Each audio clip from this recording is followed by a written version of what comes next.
दोस्तों आज के इस क्लास में हम लोग बिहार बोर्ड क्लास 12th के फिजिक्स के काफी इंपॉर्टेंट 20 वीवीआई सब्जेक्टिव देखने वाले हैं, जो कि आपके एग्जाम के पॉइंट ऑफ व्यू से ये जितने भी क्वेश्चंस हैं ये सारे काफी ही ज्यादा इंपॉर्टेंट है। ठीक है जी।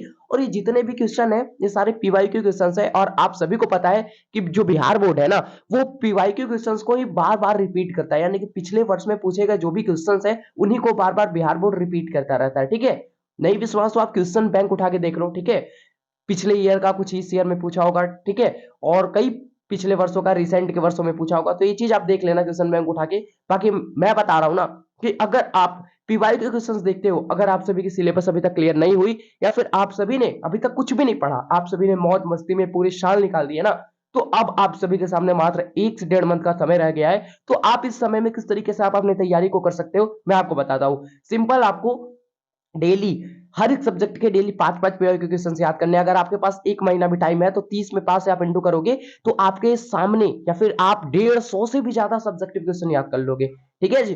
तो आज से भी अगर आप थोड़े एक्शन लेते हो इस चीज पे कि हाँ भैया मेरे एग्जाम आ रहा है, ठीक है, मेरी कुछ तैयारी नहीं है, तो आप अभी से भी जो आप पासिंग मार्क्स सोच रखे हो 80% या फिर 85%, वो भी आप अभी से ही ला सकते हो। ठीक है, बाकी मेरा बताना था, मैंने आपको बता दिया, अब बाकी आप पे निर्भर करता है। मैं तो बोलूंगा भैया अब आपके सामने बहुत कम टाइम बचा है, तो बस आप पीवाई के क्वेश्चंस को देख लो, ऑब्जेक्टिव सब्जेक्टिव। ठीक है, और मेरे को बर्बादी कर दिया तो अब पछताने के अलावा आप सभी के सामने अभी कुछ सिवाय है नहीं। ठीक है वो चीज है कि पीवाई के क्वेश्चंस को आपको देखना पड़ेगा। अगर आप इस चीज पे भी एक्शन नहीं लेते हो ना तो भैया आप समझ जाओ कि आप कभी भी लाइफ में सक्सेस नहीं हो सकते। ठीक है, बाकी आपकी मर्जी है। देन आइएगा वीडियो को स्टार्ट। तो दोस्तों हमारे सामने जो पहला क्वेश्चन है, बट उससे पहले पीपीटी पे मैंने कुछ चीजें लिखी है उनको समझ लेते हैं। फिजिक्स वाले भैया, ये हमारे चैनल का नाम है, आप सभी के प्यार एंड सपोर्ट की वजह से 40 सब्सक्राइबर हो चुके हैं और जल्दी 50 सब्सक्राइबर का क्राइटेरिया हम लोग कंप्लीट करेंगे। उसके बाद लाइव सेशन मेरे को इनेबल हो जाएगा, ठीक है, मेरे को मिल जाएगा। फिर उसके बाद लाइव मैं आप सभी को पढ़ाने वाला हूँ, लाइव डाउट क्लियर करने वाला हूँ। और वैसे भी आज के टाइम में इतने कम सब्सक्राइबर में पढ़ाने वाला मेरा ही एक यूट्यूब चैनल है, और साथ में हाई क्वालिटी कंटेंट, पीडीएफ वगैरह सारी चीज फ्री में, सारी चीज डाउट वगैरह भी क्लियर लिंक फ्री में ही। ठीक है, बाकी मैंने तो इन द फ्यूचर बहुत बड़ा करने को सोचा है। ठीक है, आप सभी के लिए बिहार की शिक्षा नीति को सुधारना ही मेरा टारगेट है। ठीक है, बाकी वो तो मैं सुधार के ही रहूंगा अगर आप सभी का प्यार एंड सपोर्ट रहा हो तो। बाकी मैं ऐसे नहीं बोलता कि हाँ भैया सब्सक्राइब कर लो, लाइक कर लो, नहीं, आप कंटेंट देखो। और एज अ क्रिएटर मैं ये बोल रहा हूँ कि हाँ भैया आप मेरे को सब्सक्राइब करो, मेरे चैनल बड़ा होगा, मैं आगे इन द फ्यूचर पैसा कमाऊंगा, ऐसा नहीं है जी। ठीक है, ऐसे एज अ क्रिएटर बहुत सारे टीचर है जो कि क्रिएटर के रूप में काम करते हैं यूट्यूब पे। अगर आज के टाइम में अगर उनको यूट्यूब से पैसा मिलना बंद हो जाए, कहीं ना कहीं कोई ऐसा यूट्यूब से अपडेट आ जाए कि भैया आज से आप सभी को पैसा नहीं मिलेगा, ठीक है, तो वो सारे क्रिएटर आप सभी को पढ़ाना बंद कर देंगे। समझ रहे हो, सारे ऑफलाइन कोचिंग स्टार्ट कर देंगे। तो ये चीज होती है भैया, इतने कम सब्सक्राइबर में मैं आपको पढ़ा रहा हूँ, साथ में अपना व्हाट्सअप नंबर भी मैं आप सभी को शेयर करता हूँ कि हाँ भैया जो भी डाउट है आप यहाँ पे कर लो, पीडीएफ रिलेटेड कोई भी क्वेरी से आप वहां पे कर लो, मैं आपको पीडीएफ शेयर कर दूंगा बिल्कुल फ्री में, एक भी रुपए आपको देने की जरूरत नहीं है। इन द फ्यूचर मैंने ये भी सोचा है कि आगे चल के मैं खुद की एप्लीकेशन बनाऊंगा, खुद की वेबसाइट बनाऊंगा, खुद का एक बहुत बड़ा प्लेटफॉर्म बिल्ड करूंगा जिसमें मैं आपको फ्री में पढ़ाऊंगा। ठीक है, ये मैं गारंटी दिया हूं, ये मैंने वादा किया है आप सभी के साथ, तो इसे मैं जरूर निभाऊंगा, क्योंकि मेरा यूट्यूब पे आने का एक ही मकसद है, और वो भी एजुकेशन कैटेगरी से, कि भैया बिहार की शिक्षा नीति को सुधारना है। जो हमारे राज्य को, जो हमारे बिहार राज्य को पिछड़ा पिछड़ा सारे लोग बोल के चिढ़ाते हैं ना, उसे एक दिन सुर्खियों में लेकर जाना है, यानी कि नंबर 1 पे एक दिन लाना है। तो बस आप सभी का सपोर्ट चाहिए, और आप सभी जो भी नौजवानों हैं, ठीक है, और आप सभी और जनता लोग के कारण कहीं ना कहीं बिहार बर्बाद है, तो आप सभी सही जो है ना वो सीखिए वो चीज।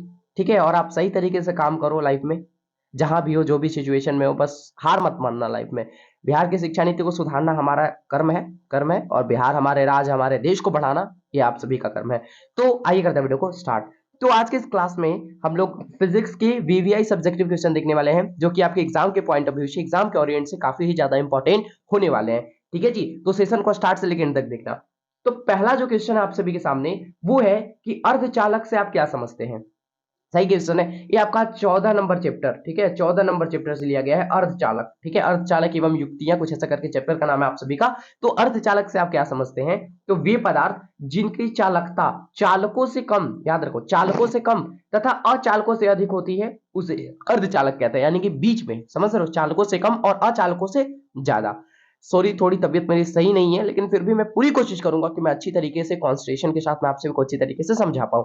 ठीक है जी, तो अर्धचालक आप समझ गए, और अर्धचालक को समझने के लिए कोई बहुत बड़ा थ्योरी है नहीं, ठीक है, ये आप 9 10 से ही पढ़ते आ रहे हो, ठीक है, 11th में भी आपने पढ़ा था इसके बारे में, अर्धचालक के बारे में, ठीक है, या फिर आपने थोड़ी बहुत ही सही, लेकिन आप अर्धचालक के बारे में चीजें जानते हो। जैसे आपका अर्धचालक की मैं एग्जांपल की बात करूं तो आपका हो गया एसबी, ठीक है, एसबी हो गया आप सभी का, आर्सेनिक हो गया, है सब जितने भी चीजें है ना वो आपके अर्धचालक है। तो अर्धचालक समझ के कि वे पदार्थ जिनकी चालकता चालकों से कम तथा अचालकों से अधिक होती है उसे अर्धचालक कहते हैं। अगला क्वेश्चन आप सभी के सामने कि पोलरॉइड क्या है तथा इसके दो उपयोग लिखिए। ये क्वेश्चन बहुत ज्यादा वीवीआई है, ठीक है, क्वेश्चन 2020 में आपसे पूछा गया था, ठीक है, कि पोलरॉइड क्या है तथा इसके दो उपयोग क्या आपको बताने हैं। तो यह एक ऐसी युक्ति है, ठीक है, जिसमें अध्रुवित प्रकाश से ध्रुवित प्रकाश प्राप्त किया जा सकता है, यह पोलरॉइड कहलाता है, ठीक है, यह पोलरॉइड कहलाता है। यानी कि पोलरॉइड का काम क्या है आप समझ गए, बेसिकली इसका जो काम है वो इसका काम है कि अध्रुवित प्रकाश को ध्रुवित करना, ठीक है, अध्रुवित प्रकाश को ध्रुवित करना, ये पोलरॉइड का काम है, ठीक है जी। और इसका उपयोग यहाँ पे दो उपयोग पूछ रहा है, तो आप यहाँ पे दो उपयोग इसका दे सकते हो कि धूप चश्मा में, यानी कि धूप में जो चश्मा लगाने के लिए डॉक्टर देते हैं आपको, ठीक है, डॉक्टर की सलाह के अनुसार आप जो धूप के लिए चश्मा लेते हो उसे में भी पोलरॉइड का यूज होता है, ठीक है, फोटोग्राफी कैमरा में भी पोलरॉइड का यूज करा जाता है, ठीक है जी। 3 नंबर क्वेश्चन की ओर मैं बढ़ जाता हूं कि व्यतिकरण फ्रिंजों की चौड़ाई का व्यंजक आपको लिखना है, ठीक है, व्यतिकरण फ्रिंज की चौड़ाई का व्यंजक क्या होता है, क्या होता है जी, मैं यहाँ पे लिख देता हूं, ठीक है, आप सभी के लिए यहाँ पे मैं लिख देता हूं, लिख लेना, बीटा बराबर क्या होता है, लेमडा डी बटा में छोटा डी, ठीक है, ये आपका होता है व्यतिकरण फ्रिंज का चौड़ाई, ठीक है। और इसको प्रूफ करने के लिए भी 5 नंबर में आपसे एक क्वेश्चन पूछता है, तो 5 नंबर वाला यानी कि दीर्घ उत्तरीय क्वेश्चन का भी मैं हाल ही फिलहाल में मैं वीडियो वगैरह लाने वाला हूं। बाकी लघु उत्तरीय मैं आपको 10 फिजिक्स का रोज मैं कराने वाला हूं, 10 10, ठीक है। तो आए 30 दिन में आपके पास 300 से भी ज्यादा, इस 30 दिन तक मैं लगातार आपको शाम 7 बजे फिजिक्स के 10 10 सब्जेक्टिव क्वेश्चन कराऊंगा, और इन द फ्यूचर 30 दिनों में आपको 300 से भी ज्यादा सब्जेक्टिव लघु उत्तरीय में याद रहेंगे, ठीक है। साथ में ऑब्जेक्टिव की क्लासेस भी होती रहेगी, ठीक है जी, सुबह वगैरह में। चलो, ब्रूस्टर के प्रकाश के ध्रुव का नियम, सॉरी ध्रुवन यहां पे कर लेना, ध्रुवन का नियम, ठीक है। तो ब्रूस्टर के प्रकाश का ध्रुवन का नियम को आपको लिखना है, तो लिख देना कि जब अपवर्तित किरण तथा परावर्तित किरण के बीच का कोण 90 डिग्री हो जाता है, ठीक है, जब अपवर्तित किरण और परावर्तित किरण के बीच का जो कोण है वो कितना डिग्री का, 90 डिग्री का हो जाता है, तब आपतन कोण ध्रुवन कोण कहलाता है। और ब्रूस्टर का नियम क्या है, ब्रूस्टर का नियम क्या है आपको पता है, ब्रूस्टर का नियम है म्यू बराबर tan IP, ठीक है, म्यू बराबर tan IP। तो ये याद रख लेना, यही होता है आपका ब्रूस्टर का नियम, ठीक है, यही आपका होता है ब्रूस्टर की प्रकाश का ध्रुवन का नियम, ठीक है जी, या फिर आप इसे सिंपल ब्रूस्टर का भी नियम कह सकते हो। 5वां नंबर क्वेश्चन को समझते हैं, सौर सेल को समझाइए। एक ऐसा क्वेश्चन है जिसमें मैं विद गारंटी लेता हूं कि 80 से 90% ऐसे स्टूडेंट है जो इसमें कंफ्यूज हो जाते हैं। अब भैया सौर सेल को समझाना है, तो काफी लोग जानते हो क्या लिख के आ जाता है, इस सेंटअप में पूछा था आपके, ठीक है, 2023 में जो हाल ही फिलहाल में आपको 15 नहीं, 1 मंथ पहले जो आपका सेंटअप का एग्जाम हुआ ना उसमें पूछा था क्वेश्चन, सौर सेल को समझाइए। तो बहुत सारे स्टूडेंट ऐसे हैं जिन्होंने पता है क्या लिख कर आ गए थे कि भैया सौर सेल कहने का मतलब जो सूर्य वाला होता है ना, जहां पे हम क्या करते हैं, तो कोई भी बस देखो, सौर सेल का क्या काम होता है कि सूर्य की ऊर्जा को विद्युत ऊर्जा में परिवर्तित कर देना, यानी कि सूर्य के जो भी किरण आ रहे हैं, ठीक है, और उस सौर ऊर्जा ना तो उसको विद्युत ऊर्जा में परिवर्तित कर देना, इस सौर सेल का काम है। देखो अगर मैं चीज बताऊं, कहीं ना कहीं ये भी जो आप बोल रहे हो ये भी सही है कि सौर ऊर्जा को विद्युत ऊर्जा में परिवर्तित करना सौर सेल का काम होता है, सही है, लेकिन जो आपका सिलेबस है उसके अकॉर्डिंग आप चलोगे तो ये गलत माना जाएगा। जी हाँ, उसके अकॉर्डिंग अगर आप चलोगे तो ये गलत माना जाएगा। यहाँ पे आपको लिखने होंगे सौर सेल में क्या, सौर सेल में क्या लिखने होंगे, देखो कहीं ना कहीं जो चीज मैंने आपको बताया कि सौर ऊर्जा को विद्युत ऊर्जा में परिवर्तित करना सौर सेल का काम होता है, ठीक है, उसी के अनुसार फिर सिलेबस में आपके कुछ दूसरे टाइप से डिफाइनेशन दिए हुए हैं, तो उनको ही लिखना पड़ेगा आपको, क्योंकि उस टाइप से जो भी मैंने आपको बताया वो सिलेबस में आपके है नहीं, ठीक है, कि सौर ऊर्जा को विद्युत ऊर्जा में परिवर्तित कर देना सौर सेल कहलाता है, वैसा नहीं है, ठीक है। यहाँ पे समझो, सौर सेल को समझाइए, यह पीएन संधि वाली एक ऐसी युक्ति होती है, एक ऐसी सिस्टम होती है जो सौर किरण को आपतित होने पर, ठीक है, विद्युत वाहक बल उत्पन्न करती है। अब भैया सिंपल सा बात है, जब विद्युत वाहक बल उत्पन्न होगा तो धारा भी उत्पन्न होगा, ठीक है, विद्युत धारा उत्पन्न होगा, तो यह फोटो डायोड सिद्धांत पर कार्य करता है, ठीक है, यह क्या होता है, फोटो डायोड सिद्धांत पे कार्य करता है। तो यहाँ पे समझ गए आपको क्या लिखना होगा, वो चीज नहीं लिख देना कि सौर ऊर्जा को विद्युत ऊर्जा में परिवर्तित करना ना सौर सेल का काम होता है, तो कहीं ना कहीं वो भी सही है, लेकिन सिलेबस के अकॉर्डिंग आपका ये डिफाइनेशन सही है, ठीक है।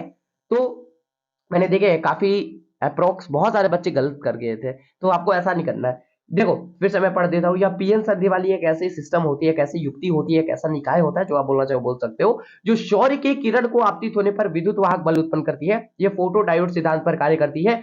और जो सौर सेल होता है ना, ये आपका अर्धचालक से बना होता है। ये पॉइंट डाल के आप लिख लेना, ये जो सौर सेल होता है ये आपका अर्धचालक से बना होता है। ठीक है जी, आगे आ जाओ। एक्स किरणों के किन्हीं दो गुण को आपको लिखने हैं। ठीक है, एक्स किरण के किन्हीं दो गुण को आपको लिखने हैं। एक्स किरण क्या होता है? एक्स किरण वैद्युत चुंबकीय तरंग होता है, वैद्युत चुंबकीय तरंग होता है, यानी कि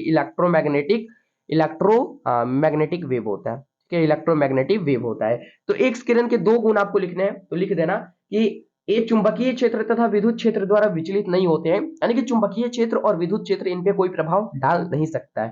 ठीक है, इसकी गति प्रकाश के वेग के बराबर होती है। इसकी जो गति होती है वो क्या होती है? प्रकाश के वेग के बराबर होती है। तो यहां से एक्स किरण के दो गुना आप लिख दीजिएगा। और एक चीज मैं आपसे रिक्वेस्ट करना चाहूंगा, मैं ज्यादा बोलता नहीं हूं, तो प्लीज आप सभी चैनल को सब्सक्राइब करके बेल नोटिफिकेशन आप ऑल पे सेलेक्ट कर लेंगे, ताकि हमारी जो भी नए नए वीडियो है वो सबसे पहले आप तक पहुंच सके। ठीक है जी। और मैं फ्री में चीजें आपको बता रहा हूँ, करा रहा हूँ, पीडीएफ भी मैं फ्री में बता। क्रिएटर पीडीएफ को भी प्रोवाइड कराने में भैया पैसे लेते हैं। पीडीएफ मेरा सुनोगे तो 80% मार्क्स आएगा, 90% मार्क्स आएगा। मैं तो बोलता हूँ कि भैया पूरा सिलेबस पढ़ लो, उससे बाहर थोड़ी आएगा, क्यों पैसा बर्बाद करना। तो मैं बोलूंगा भैया पीडीएफ वगैरह के चक्कर में मत पड़ो। ठीक है, सारे लोग अपने एज अ क्रिएटर, सारे लोग मार्केटिंग करते हैं। ठीक है, सारे लोग डिजिटल मार्केटिंग सीखते हैं जी। सारे लोग किस तरीके से प्रोडक्ट को सेल करना है, किस तरीके से स्टूडेंट को पागल बनाना है।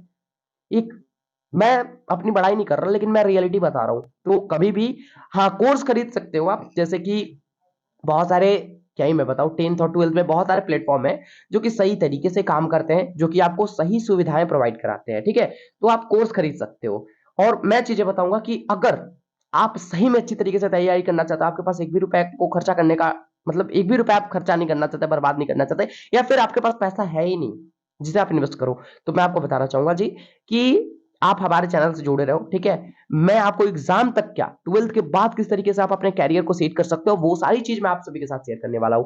तो प्लीज आप कोर्स वगैरह अभी से भी मत खरीदो। बाकी कई सारे लोगों ने, स्टूडेंट ने तो खरीद भी लिए होंगे, लेकिन कोई नहीं, नेक्स्ट ईयर से मैं आप सभी को, जो भी आपके छोटे भाई हैं जो कि आपके 12th में या फिर 10th में 2024 का एग्जाम देने वाले हैं, उनको प्लीज आप हमारे चैनल के बारे में समझाइएगा। लेकिन अभी 2 मंथ मैं आपके साथ रहने वाला हूँ। ठीक है, तो आप हमें सब्सक्राइब कर लीजिएगा। इस 2 महीने में बहुत सारी तगड़े तगड़े ऑब्जेक्टिव और सब्जेक्टिव की मैं आप सभी की तैयारी कराने वाला हूँ। ठीक है, और बाकी 12th क्रॉस करने के बाद भी मैं आप सभी के साथ हमेशा साथ रहूंगा। कोई भी डाउट हो तो आप हमें व्हाट्सअप कर सकते हो, मैं आपको अपने व्हाट्सअप नंबर भी शेयर कर दूंगा। ठीक है, चलो जी। और 7 नंबर क्वेश्चन की ओर मैं बढ़ जाऊं। 7 नंबर क्वेश्चन कि माध्यम के अपवर्तनांक से आप क्या समझते हो। ठीक है, आपको बताना है कि आप माध्यम के अपवर्तनांक से क्या समझते हो। तो किसी माध्यम का अपवर्तनांक वह संख्या है जो बताती है कि उस माध्यम में प्रकाश की चाल किसी अन्य माध्यम की अपेक्षा कितने गुना कम या अधिक है। यानी कि समझ जाओ, माध्यम एक ऐसी संख्या होती है जो बताती, सॉरी, अपवर्तनांक एक ऐसी संख्या होती है जो बताती है कि भैया किसी माध्यम में जो प्रकाश की चाल है वो किसी दूसरे माध्यम की अपेक्षा कम या फिर ज्यादा है। समझ रहे हो चीजें? आगे आ जाओ। प्रकाश के विवर्तन से आप क्या समझते हो। प्रकाश के विवर्तन से आप क्या समझते हो। तो किसी अपारदर्शी, ठीक है, किसी अपारदर्शी अवरोधक या द्वारक, यहां पे कर लेना, ठीक है, द्वारक के, किसी अपारदर्शी अवरोधक या द्वारक के तेज किनारों से प्रकाश के मुड़ने की जो घटना है वो प्रकाश का विवर्तन कहलाता है। और विवर्तन से ही पता चलता है कि प्रकाश जो है वो अनुप्रस्थ तरंग है। ठीक है, अनुप्रस्थ तरंग, अनुप्रस्थ तरंग ये ऑब्जेक्टिव में आपसे पूछता है कि अनुप्रस्थ तरंग का किसे पता चलता है, तो प्रकाश का विवर्तन से पता चलता है। ये चीज आप याद रखना। किसी अपारदर्शी अवरोधक या द्वारक के तेज किनारों से प्रकाश के मुड़ने की घटना प्रकाश का विवर्तन कहलाता है। ठीक है जी। और एक चीज मैं बोलना चाहूंगा आप सभी से कि अगर आपको क्लासेस से रिलेटेड या फिर पीडीएफ से रिलेटेड कोई भी डाउट होती है तो आप हमें व्हाट्सअप कर सकते हो। अगर आज की क्लास का भी पीडीएफ चाहिए तो आप हमें व्हाट्सअप कर लो। मैं इसलिए नहीं बोल रहा कि भैया व्हाट्सअप करो, इन द फ्यूचर आप मेरे से कोर्स खरीदो, पीडीएफ खरीदो, ऐसा नहीं। मैं फ्री में दूंगा पीडीएफ, जब आप मैसेज करोगे इसी टाइम मैं आपको फ्री में पीडीएफ इसका दे दूंगा। ठीक है जी, तो टेंशन आपको बिल्कुल भी नहीं लेने है। ओके, आगे आ जाइए। विद्युत अनुनाद क्यों समझाइए। ये भी आपके सेंटअप एग्जाम में पूछा गया था क्वेश्चन कि विद्युत अनुनाद को समझाइए। ठीक है जी। द्वितीय परिपथ में जब स्वाभाविक आवृत्ति, ठीक है, और उस पे जो आरोपित आवृत्ति होती है बराबर हो जाता है, तो इस घटना को विद्युत अनुनाद कहते हैं। नहीं समझे? फिर से समझो। विद्युतीय परिपथ में, विद्युतीय परिपथ में जब स्वाभाविक आवृत्ति तथा आरोपित आवृत्ति के बराबर हो जाता है, विद्युतीय परिपथ में, देखो, विद्युत परिपथ में जब स्वाभाविक जो आवृत्ति होता है वो आरोपित आवृत्ति के बराबर हो जाता है, तब इस घटना को हम लोग वैद्युत अनुनाद कहते हैं। ठीक है जी। विद्युत चुंबकीय तरंग के दो गुण लिखें। विद्युत चुंबकीय तरंग के दो गुण आपको लिखने हैं, तो दो गुण आप यहां से लिख देना कि इसके लिए माध्यम की आवश्यकता नहीं होती, यानी कि विद्युत चुंबकीय तरंग को चलने के लिए माध्यम की आवश्यकता नहीं होती है। और दूसरा कि यह अनुप्रस्थ तरंग होता है। जो विद्युत चुंबकीय तरंग होता है ये अनुप्रस्थ तरंग होता है। तो ये आपसे ऑब्जेक्टिव में भी पूछ सकता है, तो ये आपको याद रखना, या फिर पूछा भी है बहुत बार कि विद्युत चुंबकीय तरंग जो है वो कैसी तरंग है, तो ये अनुप्रस्थ तरंग है। ठीक है जी। और अगर आप सभी ने इस वीडियो को लाइक नहीं करा तो प्लीज आप सभी इस प्यारा सा लाइक जरूर कर दीजिएगा। और आप सभी इस नंबर पे व्हाट्सअप कर सकते हो आज के क्लास का पीडीएफ के लिए। मैं आपको फ्री में पीडीएफ दूंगा, मैं अभी भी बोल रहा हूँ। ठीक है, बस आप व्हाट्सअप करो, मैंने अगर आपका मैसेज जब सिंक लिया तो मैं आपको उसी टाइम पीडीएफ प्रोवाइड करा दूंगा। ठीक है, और आप हमारे व्हाट्सअप पे मैसेज कर सकते हो 9162530044 पे पीडीएफ के लिए 448 पे, ठीक, पीडीएफ के लिए या फिर कोई भी डाउट के लिए, क्लासेस वगैरह के लिए। और आप हमें कमेंट करके ये भी बता देंगे कि आपको नेक्स्ट वीडियो कौन से टॉपिक पे चाहिए। और अभी रुको यार, अभी रुको आप सभी, मैं आपके लिए होमवर्क भी लाया हूँ। तो देखो, मैं आपके लिए इतना मेहनत करता हूँ, इतनी अच्छी हाई क्वालिटी पीपीटी लाता हूँ, तो मेरे को भी आप सभी से कुछ चाहिए। वो चीजें है कि मैं 4 क्वेश्चन लाया हूँ आपके होमवर्क के लिए। तो प्लीज आप एक क्वेश्चन को, सारे क्वेश्चन को बनाकर आप हमारे जो मैंने व्हाट्सअप नंबर यहाँ पे दिया हूँ, इस व्हाट्सअप नंबर पे आपको सेंड कर देना है। ठीक है जी। तो वो HW क्या है आप देख लो। वो HW है कि विद्युत विभव क्या है। ठीक है, विद्युत विभव क्या है। दूसरा है कि विद्युत चुंबकीय तरंग क्या है। तीसरा है कि लॉरेंस बल के बारे में आपको बताना है। ठीक है, और चौथा है कि चुंबकीय आघूर्ण तथा मात्रक एवं बीमा, यानी कि चुंबकीय आघूर्ण का डिफाइनेशन, फिर उसके बाद उसका मात्रक, और उसके बाद बीमा को भी आपको लिखना है। ठीक है जी। और आप हमें हमारे वीडियो को प्यारा सा जरूर लाइक कर देंगे। आप यहाँ पे व्हाट्सअप कर लेंगे, जो मैंने होमवर्क दिया उसको आप यहाँ पे जो है ना बनाकर भेज देंगे इस नंबर पे। और ठीक है, ताकि मेरे को लगे कि हाँ, जिस तरीके से मैं मेहनत कर रहा हूँ आप भी हमारे साथ पूरी जोरों शोरों के साथ मेहनत में लगे हुए हो। आप भी अच्छी तरीके से तैयारी कर रहे हो। और चैनल को सब्सक्राइब करके बेल नोटिफिकेशन आप ऑल पे सेलेक्ट कर लेना।